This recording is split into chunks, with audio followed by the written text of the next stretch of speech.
ekogumba melayo maboko na ngai na tombola na ekogumba melayo yawe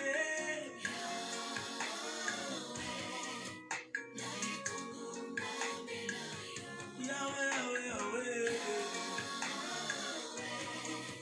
na ekogumba melayo liboso na yo na pasa.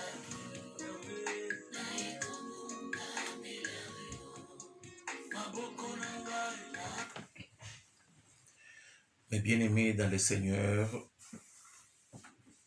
shalom, shalom, soyez bénis, que la paix du Seigneur vous visite dans vos maisons et partout où vous êtes, pour la gloire du nom de l'Éternel. Ça fait un long moment, on ne s'est pas vu, à cause de beaucoup d'occupations et de beaucoup d'événements qui sont passés. Et le Seigneur nous permet encore une fois que nous nous voyons cet après-midi pour parler de sa part, échanger un tout petit peu. Il y a si longtemps, je sais, mais j'ai encore un petit sujet aujourd'hui de partage, selon qu'il est écrit que l'homme ne vivra pas seulement du pain, mais de toute parole qui sort de la bouche de l'Éternel. Nous allons échanger aujourd'hui, j'ai un petit sujet sur lequel je voulais que nous partagions, qui est intitulé « L'Église, corps du Christ ». J'ai voulu que nous partagions un peu ce petit sujet qui me semble important, très important, parce qu'il y a beaucoup de choses que le Seigneur peut nous révéler là-dedans ou qui nous sont importants pour notre marche vers le retour vers la maison du Père. Soyez bénis, puisque le Saint-Esprit puisse vous permettre de comprendre beaucoup davantage et qu'il améliore votre compréhension, que nous puissions être unis dans la communion du Saint-Esprit. Je récapitule un tout petit peu pour mieux comprendre ces sujets. D'abord, l'Église, corps du Christ, c'est quoi? Est-il composé de qui? Qui sont membres de l'Église, corps du Christ? Ou comment devenons-nous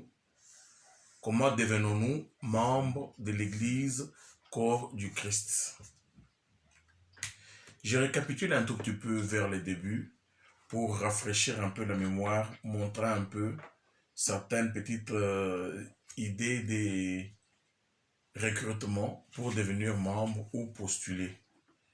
Je vais vous parler du plan de secours de Dieu pour l'humanité. Dieu, dans sa miséricorde, dans sa très grande miséricorde, dans sa grâce, a voulu sauver l'humanité. Et il a pensé à un plan de secours. Il a dépêché plusieurs de ses enfants. Je vais citer un petit nombre au hasard, d'une façon aléatoire. Et après, on prendra 3 ou 4 exemples pour continuer dans notre sujet. Je cite par exemple Abraham, je cite Élie, je cite Noé, Jacob, Moïse, Aaron, Jean-Baptiste, David, le roi Salomon et le Seigneur, notre Jésus.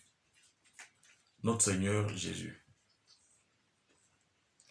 Toutes ces personnalités que je viens de citer, Dieu les a utilisées puissamment, et chacun à sa manière, et chacun à son temps, mais toutefois dans le même but pour sauver l'humanité. Et quand Dieu les utilisait, il les utilisait à travers son Esprit Saint, ou avec l'aide du Saint-Esprit qui les accompagnait, qui les dirigeait, et qui était le maître du chef d'œuvre que Dieu voulait réaliser. Et chacun à sa manière et d'une manière différente. Et dans l'accompagnement que Dieu les accompagnait, il les remplissait par son esprit. Ils étaient tous remplis par l'Esprit Saint. Ils étaient tous dirigés, conduits. Et le Saint-Esprit avait pris contact avec chacun d'eux. Chacun à sa manière, chacun à son temps, pour qu'ils se disposent au service du Saint-Esprit pour accompagner l'œuvre de Dieu. Le Saint-Esprit qui était l'Esprit à la base de la création de tout ce qui est et tout ce qui existe, qui est l'Esprit de Dieu, qui était un pont entre Dieu et ses serviteurs-là, qui devenait un pont entre Dieu et l'humanité. Je vous donne un exemple numéro 1 de Moïse. Moïse, avant, n'était pas membre de l'Église Corps du Christ. Pour recruter Moïse, Moïse a rencontré un jour l'Esprit Saint sur son chemin, sous forme d'un buisson qui brûlait, mais qui ne se consumait pas. En se rapprochant, il y a eu, l'Esprit de Dieu lui a adressé la parole, lui a parlé, a pris contact avec lui. C'est à partir de ce moment-là que Moïse a été recruté. Et quand il a accepté l'ordre de mission, il fut rempli par le Saint-Esprit. Nous voyons la suite, comment Moïse a pu diriger la mission que Dieu lui avait donnée pour sortir les enfants d'Israël de l'Égypte vers la terre promise. Il a accepté le contact qui a été établi entre lui et l'Esprit pour l'œuvre, pour la mission que Dieu avait donnée à travers son Esprit. Et Moïse fut rempli, il a été conduit, il a eu beaucoup de succès et dirigé, il a réalisé l'œuvre du Seigneur. C'est l'exemple 1. Je vous donne un deuxième exemple, l'exemple de Shaoul qui est devenu Paul, sur le chemin de Damas. Shaoul qui était un persécuteur des chrétiens, qui partait pour les persécuter. Et ces jours-là, il a rencontré une très forte lumière, qui l'a frappé dans les yeux et qui l'avait même aveuglé. Et dans cette lumière-là, le contact a été établi. Il y a une voix qui lui a dit, « Shaoul, Shaoul, pourquoi me persécutes-tu » Il dit, « Qui es-tu, Seigneur ?» On ne l'a pas informé que c'était un Seigneur. Lui-même directement a répondu, « Qui es-tu, Seigneur ?» Il lui a répondu, « Je suis Jésus que tu persécutes. » Et le contact a été établi. Ils ont eu un contrat, ils ont eu à parler. Au même moment, il fut rempli du Saint-Esprit. On voit le reste de sa mission, comment il a fait avec zèle. Et sous la conduite du Saint-Esprit et sous l'orientation, il obéissait au Saint-Esprit. Ça, c'est le deuxième. Les points communs, tous, ils ont eu le contact avec l'Esprit de Dieu et ils continuent à faire la mission. Troisième exemple, je vous donne l'exemple de Jacob, qui lui, c'était un peu particulier, la nuit s'est battu avec un ange qui était rempli du Saint-Esprit. Et c'est de là que le contact s'est rétabli, où, en les bénissant, il s'est mis à la disposition de l'Esprit Saint pour le conduire et le diriger. Il y en a plusieurs dans la Bible que nous pourrons voir. Il y a plusieurs exemples comme ça qui permettent que une personne soit recrutée pour faire partie de l'œuvre de Dieu pour le salut des âmes. Et le troisième, qui est le cas le plus flagrant, c'est le cas de notre Seigneur Jésus-Christ, que je vais prendre. Après être rempli, il entre dans le temple, il prend les Écritures. Sa première lecture dans le temple lui a dévoilé clairement son ordre de mission et qu'est-ce qu'il y avait et qu'est-ce qu'il devrait faire en tout détail. Qu'est-ce qu'il loue? Quand Dieu vous livre, qu'est-ce qu'il dit? Il dit, l'Esprit du Seigneur est sur moi. Il m'a oint. Ça veut dire, il informe à son auditoire que ce qu'il fait, il ne le fait pas pour lui. Ce qu'il le fait, il ne le fait pas par lui. Mais il y a une suprématie qui est l'Esprit de Dieu qui est sur lui, qui l'a rempli, qui l'a oint, qui travaille à travers lui, qui le conduit, mais qui l'a donné une mission précise pour réaliser l'œuvre de Dieu, le secours de l'humanité, pour ramener les enfants de Dieu perdus vers la maison du Père. Là, c'est avec notre Seigneur Jésus qui le dit clairement. Les autres ne nous ont pas peut-être informés, mais Jésus, lui, le dit, que l'Esprit du Seigneur est sur moi. il m'a choisi pour annoncer la bonne nouvelle, pour libérer les captifs, pour guérir les malades, pour clamer les jours du Seigneur. C'est l'esprit-là qui a pris contact avec lui. Nous voyons les 3 ou 4 exemples que je viens d'énumérer. Ça veut dire que tous les enfants de Dieu qui ont pu travailler au service de Dieu avec beaucoup de zèle et de réussite, ils ont eu un point commun. Ils sont remplis par le Saint-Esprit, dirigés par le Saint-Esprit, conduits par l'Esprit. Ils sont membres tous d'une même équipe, dirigés par le même esprit, conduits par le même esprit, dans le même esprit, pour réaliser l'œuvre du Seigneur. Ça veut dire que la condition, c'est quoi? Être rempli de l'Esprit Saint. Faire partie du contact avec le Saint-Esprit qui vous dirige, qui vous oriente dans cette mission-là. Donc, le Saint-Esprit s'est organisé dans le temps passé à remplir à tour de rôle, qui quitte celui-ci, qui va sur l'autre, qui va sur l'autre, qui va sur l'autre, à des périodes différentes pour réaliser cette mission. Mais arrivé au temps de Jésus, les temps où l'humanité était supposée être suffisamment proche de Dieu au dernier jour, Jésus nous dévoile dans son plan, qu'est-ce qu'il dit? Il dit au dernier jour, je répandrai de mon esprit sur toute chair.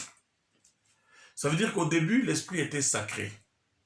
Quand il était sacré, il s'est posé sur des gens choisis, concrètement sacrés et précis, et d'une personne à l'autre. Et au dernier jour, Jésus avait décidé de répandre son esprit sur toutes les chairs qui devraient être disposées à l'obéir, à les recevoir. Nous avons vu l'exemple avec les disciples qui étaient réunis, qui ont été tous remplis par le Saint-Esprit, et ils sont allés dans l'œuvre du Seigneur, accompagnés, aidés, assistés par l'Esprit Saint. Donc l'Esprit Saint a organisé une équipe de gens qui travaillent, qui sont intermédiaires entre Dieu et l'humanité, qui parlent à l'humanité de la part de Dieu. C'est cette équipe-là que l'Esprit Saint a organisé ou était en train d'organiser pour réaliser l'œuvre du Seigneur.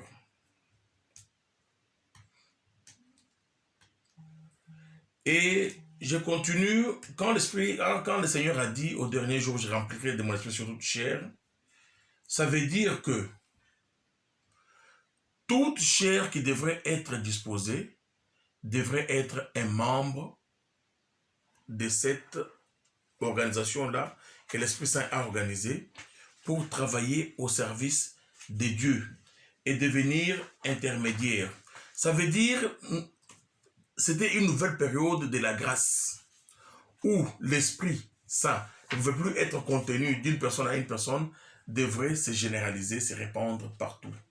Où il pouvait toucher tout le monde à la fois, il pouvait remplir tout le monde à la fois, pas tout le monde, les gens qui étaient disposés, qui se conformaient à la volonté de Dieu pour agir et travailler selon la volonté de Dieu. Et les gens qui devraient être baptisés ou qui se faisaient baptiser par l'Esprit Saint, qui se faisaient remplir par l'Esprit Saint, devenaient directement membres dans cette fraternité. Ils devenaient frères à des Élie, à Moïse, à Jacob et tous les autres, parce qu'ils faisaient partie de cette même organisation-là qui était organisée par le Saint-Esprit pour le salut des âmes, pour sauver les âmes. Ils travaillaient au service de Dieu.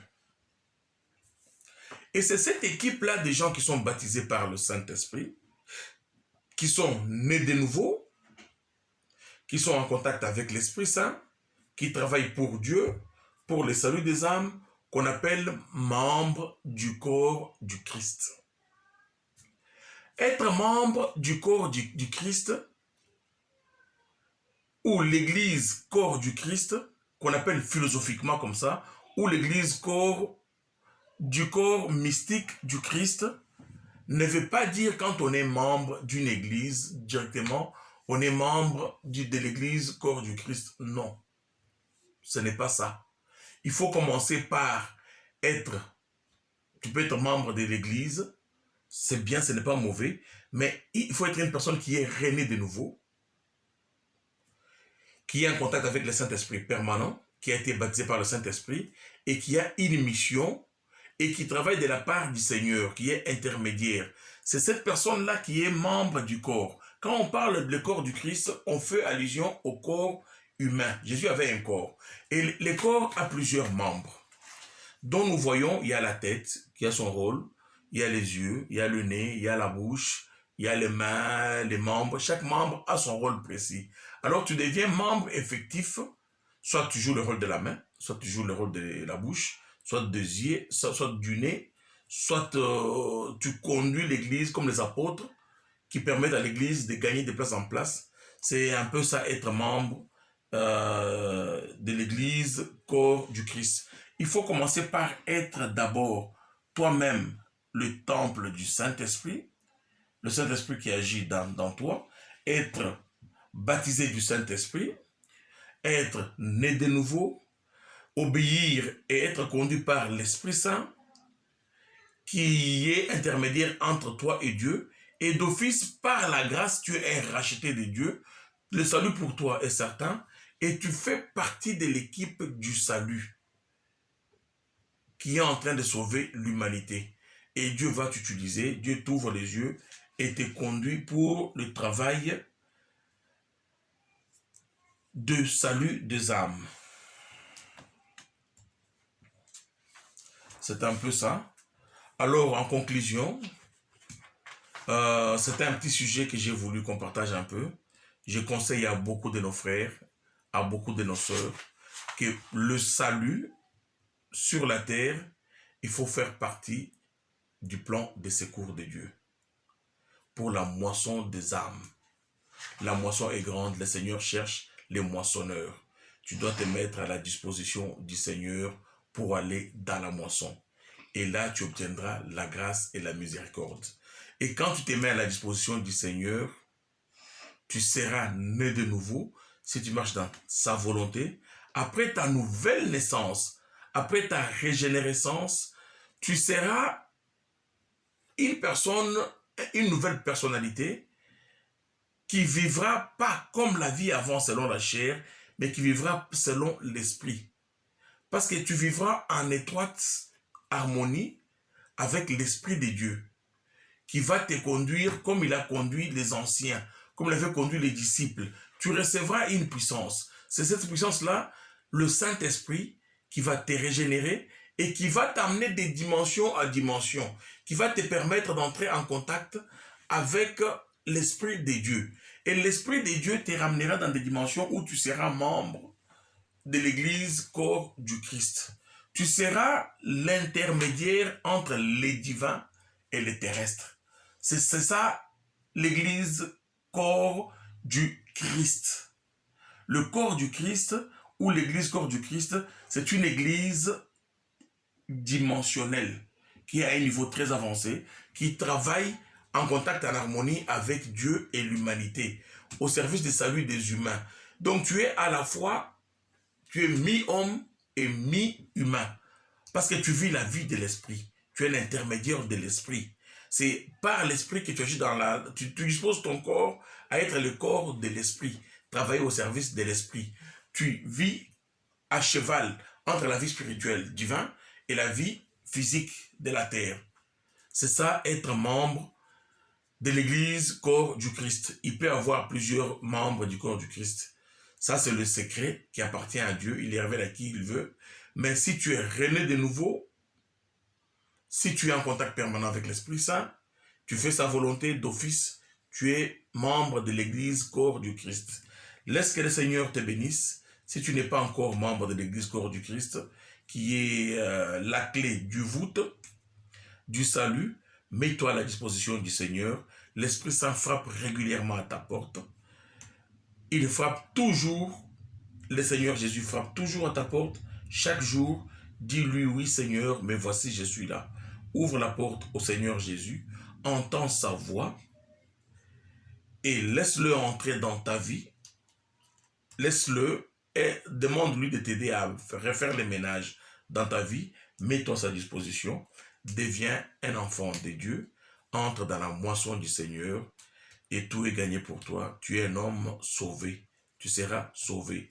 Si tu n'es pas membre de l'Église du Christ, tu n'es pas rené de nouveau, tu n'es pas baptisé de l'Esprit Saint, tu n'es pas au service de Dieu à travers son Esprit Saint, il n'y a pas de chance pour toi, pour être sauvé, pour entrer.